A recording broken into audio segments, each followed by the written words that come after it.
E aí, pessoal, tudo bem com vocês? Bom, moçada, vamos começar então a nossa aula sobre administração colonial, tá legal? Hoje, pessoal, vamos falar um pouquinho sobre as capitanias hereditárias, câmaras municipais e o governo geral.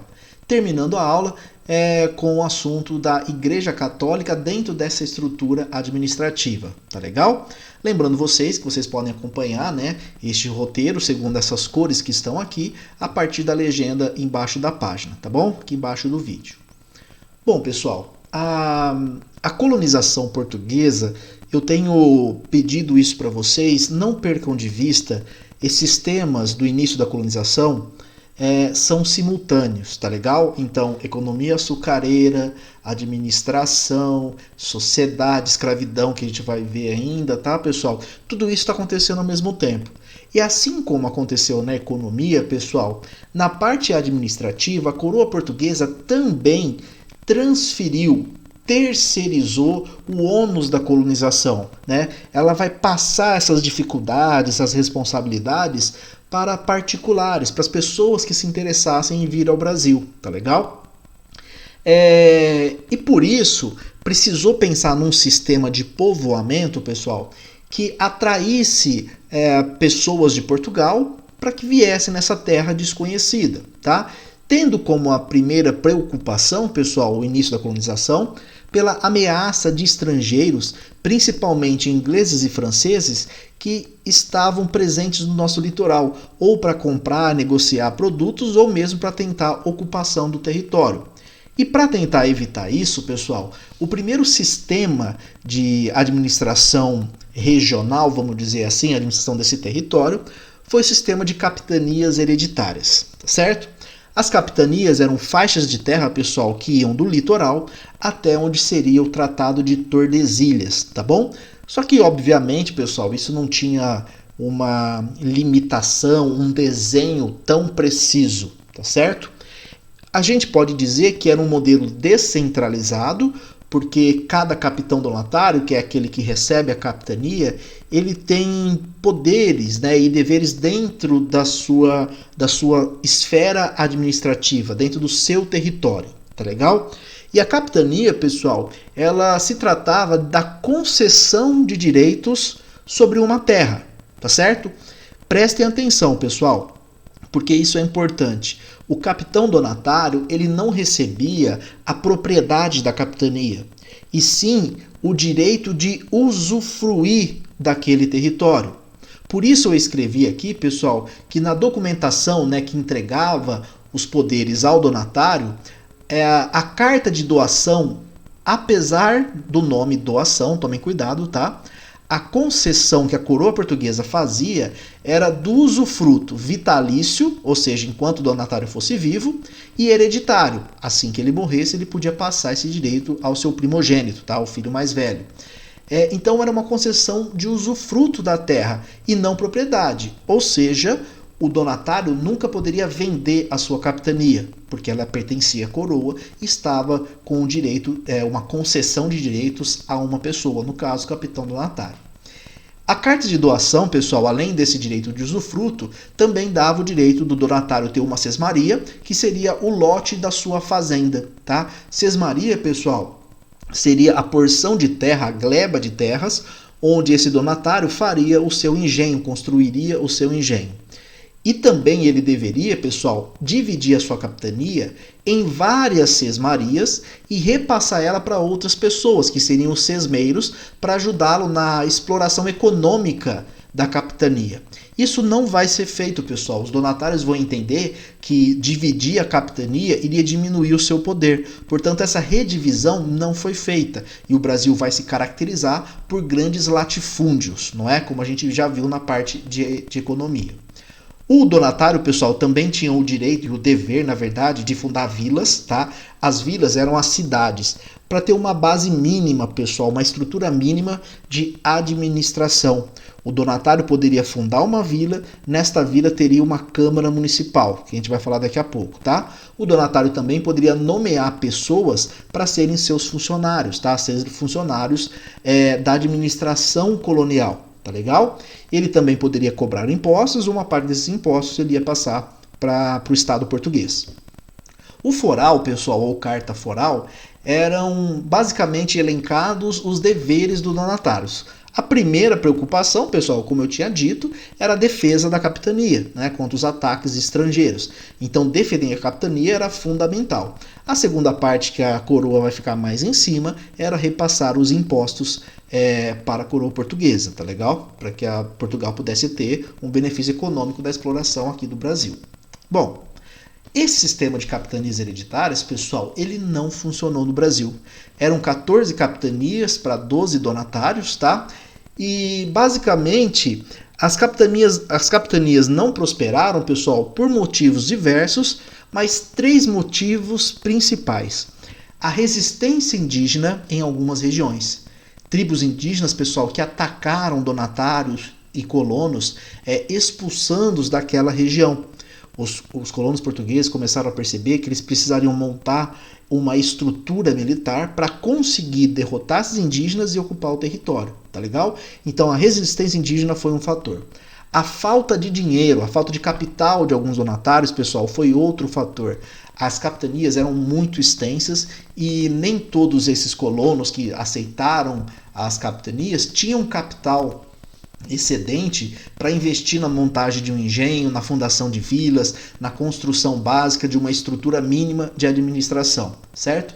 E outro fator que vai atrapalhar é a própria descentralização do sistema. A falta de uma coordenação única central acaba por tornar as capitanias, né, muito autônomas, né, e cada uma caminhando para um lado. Não tinha uma coordenação que unificasse as ideias, tá certo?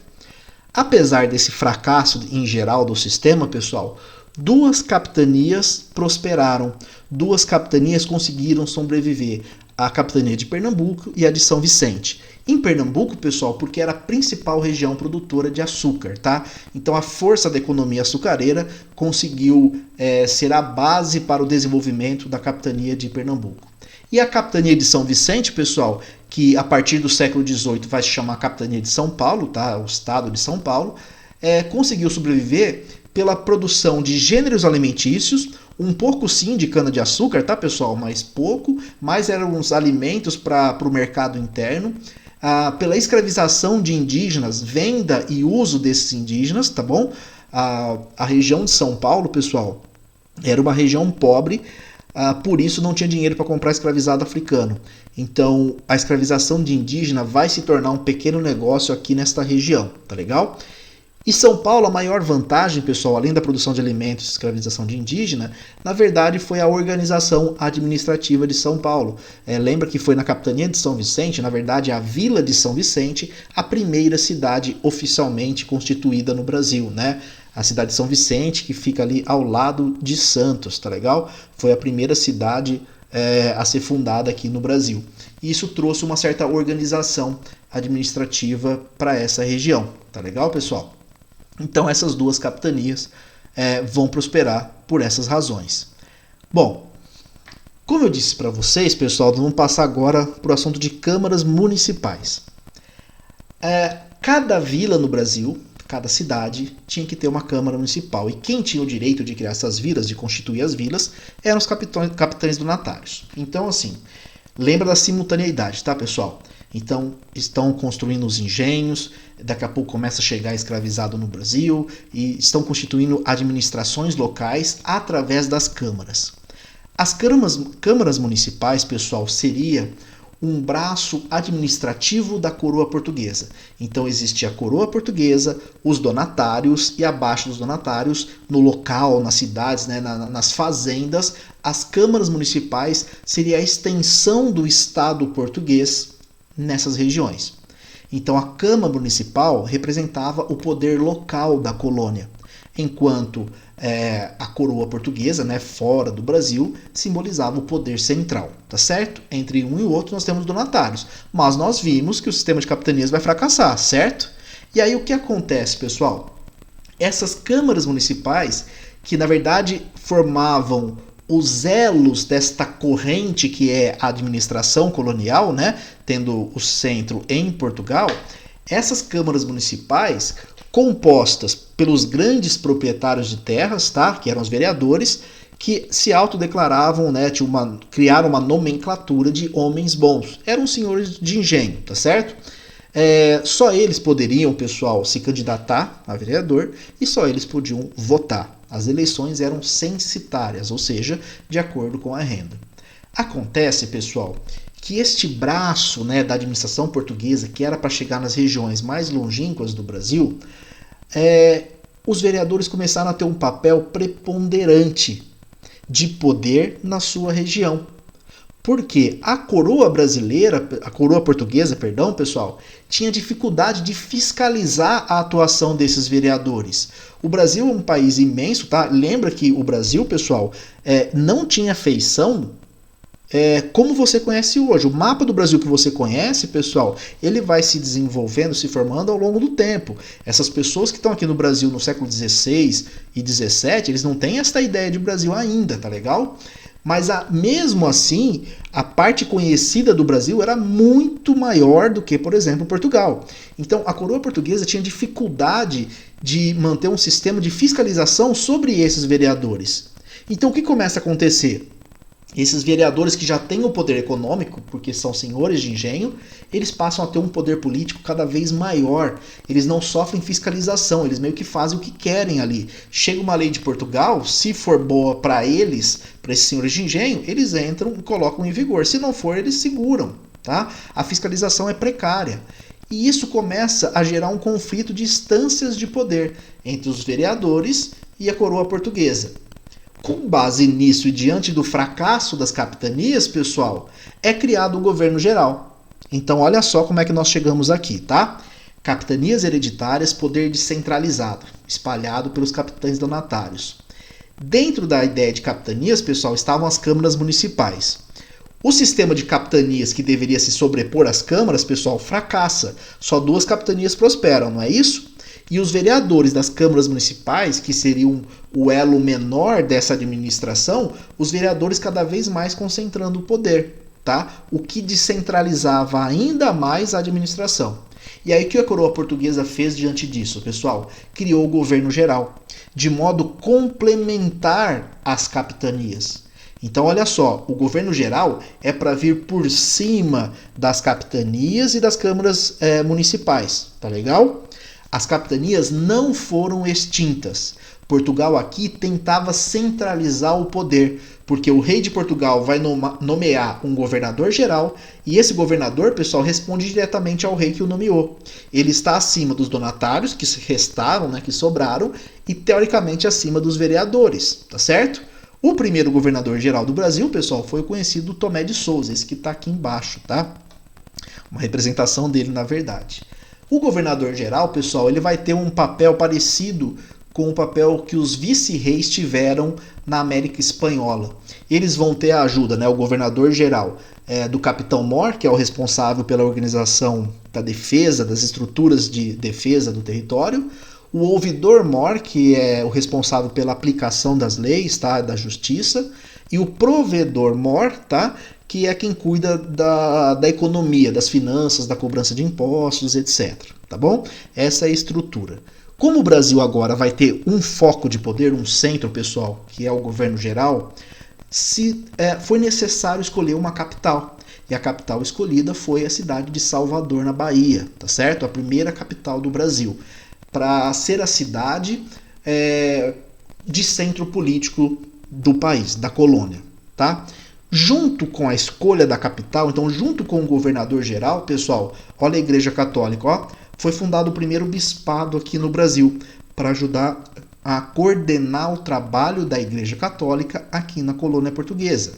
Se lembrem aqui, pessoal, da aula de formação de Portugal e principalmente da expansão marítima. Lembra que Portugal é um país, pessoal, que se forma aliado com a Igreja Católica e na expansão marítimo-comercial portuguesa também tem o apoio da Igreja Católica interessada na conquista de fiéis. Nós estamos aqui, pessoal, no contexto de reformas protestantes, né? Aliás, no contexto de contra-reforma católica, em resposta, né, ou em reação às mudanças que as reformas protestantes implicaram na Europa. Bom, e já que estamos falando de Igreja Católica, né, pessoal, é importante ressaltar o papel da Igreja aqui. Então, o primeiro bispado no Brasil vem com o governo geral, tá? Governador geral, essa tentativa de centralizar o poder, o que vai acabar não acontecendo de fato, tá, moçada? Os vereadores continuam com muito poder. A Igreja Católica, pessoal, como eu disse, ela estava em busca de fiéis quando deu seu apoio à expansão marítimo-comercial. E aí, pessoal, é o seguinte, em relação à administração da colônia, a Igreja Católica, pessoal, ela vai contribuir com a administração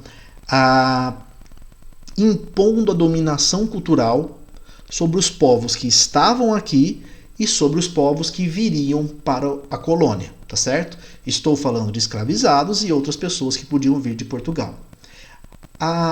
Esta dominação cultural, pessoal, se dá através do disciplinamento do comportamento das pessoas, criar uma ordem moral. Como a fiscalização aqui é mal feita, é precária, a Igreja Católica, pessoal, deveria ordenar os corpos, os comportamentos, o espírito, tá certo? Buscando com isso, na imposição do catolicismo, buscando com a catequese, pessoal, sempre reafirmar a autoridade da coroa portuguesa, dos funcionários metropolitanos em relação aos colonos que aqui estavam, tá legal? Em outras palavras, pessoal, a Igreja Católica, através da sua estrutura que vai ser criada aqui no Brasil, minhas cachorras, moçada, começa a sinfonia essa hora, toda noite é a hora da sinfonia delas. Pronto, moçada, acho que agora vai. Bom, então, como eu estava falando para vocês, pessoal, a Igreja Católica ela vai criar estruturas aqui para auxiliar a administração colonial. Então, teve o bispado, né, criado em Salvador, os colégios jesuíticos criados por todo o Brasil, alguns colégios voltados para a formação da elite brasileira, certo? E alguns colégios voltados para a catequese de indígenas. As missões jesuíticas, tá? Que serviam basicamente para catequizar os indígenas, e irmandades religiosas. Esta estrutura, pessoal, era a estrutura que a igreja usaria para impor a sua cultura. Veja bem, pessoal, os indígenas no Brasil, os povos indígenas, percebam o plural. Olha o plural, moçada. Os povos que se caracterizavam por uma enorme diversidade, tá certo? Os indígenas do Brasil, pessoal, não eram iguais. Havia grande diversidade étnica dentre esses povos que aqui viviam, tá legal? O que a igreja vai tentar fazer, pessoal, é criar um padrão, tentar homogeneizar essas culturas distintas que vai se misturar a cultura africana e a cultura europeia. Olha a pluralidade, né, pessoal, de comportamentos e visões de mundo, visões religiosas que nós temos aqui no Brasil. Então a Igreja Católica ela vai tentar padronizar de forma a impor um ordenamento, um regramento das condutas. Vai tentar, pessoal, impor a regra europeia, tá? O conceito europeu, absolutamente etnocêntrico, tá, pessoal, essa parte. A Igreja Católica ela impõe um modo de vida europeu para criar ordenação, para que isso reafirmasse ou mantivesse sempre a coroa portuguesa e os seus membros no Brasil, né, aqueles que são nomeados para administrar a colônia, como seres superiores, como seres a quem se deve respeito, as pessoas a quem se deve a autoridade, tá certo? Ou se deve se submeter, tá legal? Então, o papel da Igreja Católica, pessoal, não é só a catequese, tá? Percebam também esse outro lado de ajuda na parte administrativa. A catequese é uma das formas de contribuir, pessoal, para o domínio dos corpos, domínio do espírito, para que essas pessoas aceitassem a autoridade da metrópole portuguesa. Tá legal? Pessoal, nesta aula era isso, tá bom? Espero que vocês façam bom proveito dela, tá bom? Até mais, pessoal. A gente se vê.